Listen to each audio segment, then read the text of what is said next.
Hi guys, welcome to social post. నేను మీ చాణక్య. ఈరోజు market అనేది కూడా చాలా ఘోరంగా దెబ్బతింది. అసలు ఎందుకు మెయిన్‌గా అంత పడిపోవడానికి గల రీజన్ ఏంటి? అది చెప్పడానికి ఇప్పుడు మనతో పాటు కూడా సర్టిఫైడ్ ఫైనాన్షియల్ ప్లానర్ అయిన డాక్టర్ అనిల్ కుమార్ బచ్చు గారు ఇప్పుడు మనతో పాటు ఉన్నారు. మరి సార్‌తో మాట్లాడదాం. హాయ్ సార్, నమస్తే సార్. నమస్తే చాణక్య. సార్, హ్యాపీగా చెంగు చెంగు అని అంటూ ఎగురుకుంటూ వెళ్తూ ఉన్న మార్కెట్ ఒక్కసారిగా పడిపోవడానికి రీజన్స్ ఏంటి సార్? సో దీనికి మాత్రం మెయిన్ రీజన్ ఏంటంటే మళ్ళీ గల్ఫ్లో పెరుగుతున్న యుద్ధ వాతావరణం వల్ల. సో నేను ఓవర్‌నైట్ చూసాము. అమెరికా వచ్చేసి ఇరాక్ పైన ఇవాళ ఐలాండ్స్ ఏవైతే మెయిన్‌గా ఆయిల్ ఫెసిలిటీస్ ఉన్నాయో, ఎక్స్‌పోర్ట్స్‌కి, ఆయిల్ పంపింగ్‌కి ఫెసిలిటీస్ ఉన్న ఐలాండ్స్ మీద అటాక్ చేసింది. సో అటాక్ చేసింది. దాంతో పాటు ట్రంప్ కొన్ని కామెంట్స్ చేశారు ఇవాళ. పీస్ టాక్స్ ఇంకా కొన్ని రోజుల వరకు పోయినట్టే, ఇప్పుడు యుద్ధం మళ్ళీ మొదలైనట్టే అన్నట్టు కామెంట్స్ చేశారు.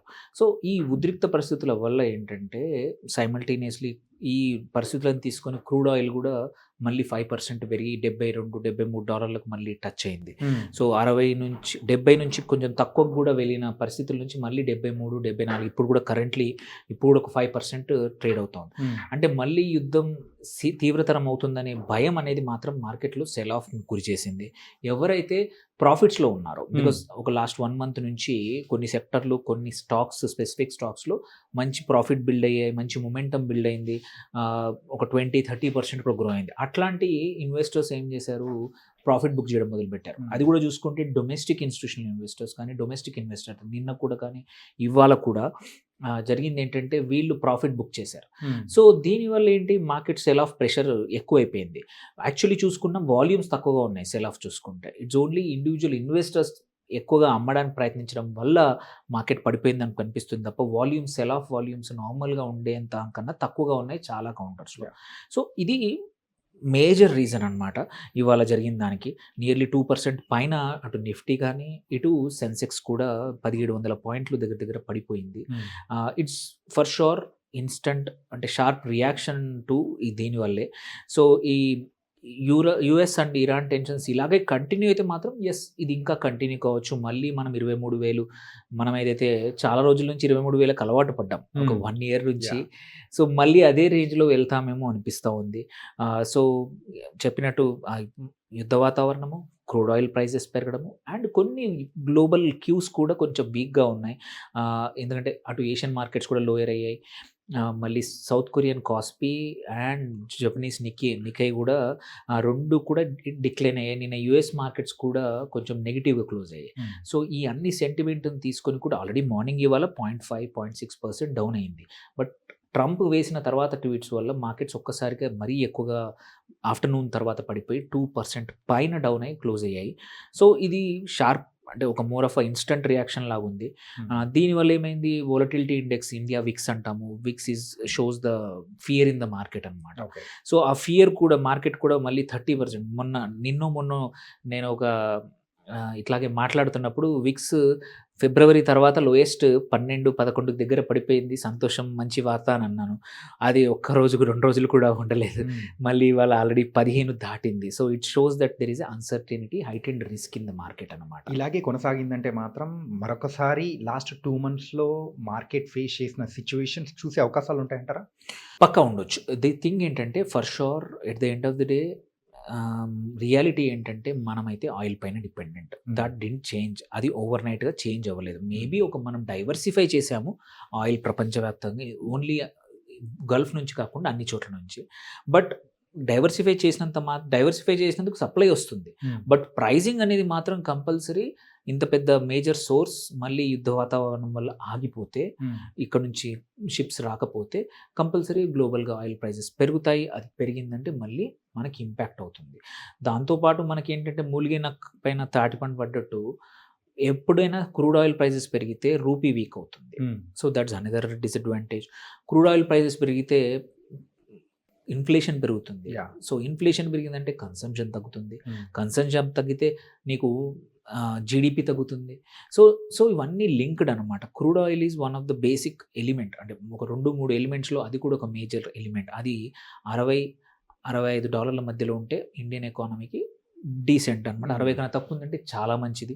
సో ఇప్పుడు మళ్ళీ 75 దగ్గరికి వచ్చింది. సో ఓన్లీ థింగ్ ఏంటంటే మార్కెట్స్ నెక్స్ట్ ఫ్యూ డేస్ చూసేటిది మాత్రం ఈ టెన్షన్స్ ఎంతవరకు వెళ్తాయి, టెన్షన్స్కి ఎండ్ ఉంటుందా, ఆర్ ఇంకా మచ్ మోర్ డిస్ట్రక్షన్ అవసరమా. ఏంటంటే డిస్ట్రక్షన్ అవసరం వస్తే ఏమవుతుందంటే ఓన్లీ ఇరాన్కి మధ్యనే కాదు, ఆర్ అమెరికాకే కాకుండా ఆ గల్ఫ్లో ఉన్న అన్ని దేశాల యొక్క ఆయిల్ ఇన్ఫ్రాస్ట్రక్చర్, ఆయిల్ రిఫైనరీస్ కానీ, పైప్లైన్స్ కానీ, గ్యాస్ ఇన్ఫ్రాస్ట్రక్చర్, గ్యాస్ పైప్లైన్స్ కానీ, గ్యాస్ ప్రొడక్షన్ ఫెసిలిటీస్, రిఫైనరీస్ అన్నీ కూడా ఇంపాక్ట్ అయ్యే అవకాశం ఉంది. ఎందుకంటే ఇంకా విచ్చలవిడిగా ఇరాన్ దాడి చేయడం మొదలుపెట్టింది అంటే ఇది నెక్స్ట్ లెవెల్కి వెళ్తే మాత్రం ఇంక ఓపిక ఉండదు. సో ఎవరో ఒకరు కంప్లీట్ సరెండర్ అయ్యేంత వరకు యుద్ధం జరుగుతుంది.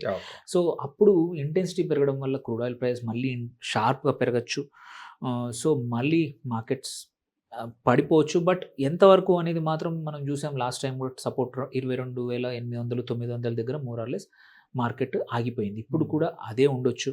బట్ ఇది ఓన్లీ టెంపరరీ. ఒకసారి పరిస్థితులు మారిపోయాయి అంటే మాత్రం మళ్ళీ ఫాస్ట్గా రికవరీ కూడా అంతే ఫాస్ట్ ఉంటుంది.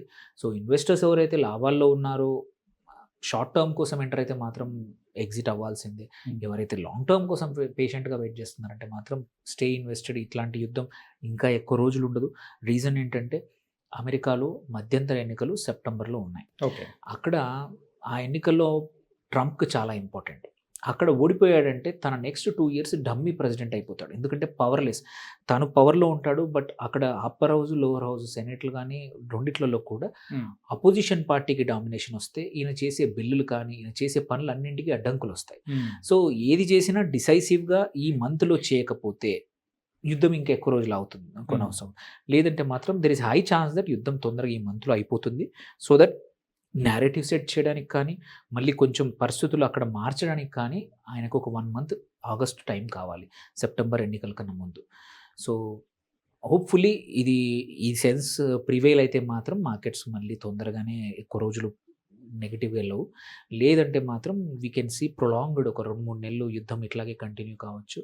అంటిల్ కొత్త అంటే వీళ్ళ పార్టీకి మెజారిటీ పోయి మళ్ళీ మైనారిటీలో పడ్డప్పుడు ఆపోజిషన్ పార్టీ వీళ్ళ ఫండింగ్ అవన్నీ కట్ చేసి యుద్ధానికి సంబంధించింది అవన్నీ చేస్తే తప్ప యుద్ధం ఇలాగే కంటిన్యూ చేసే అవకాశం ఉంది.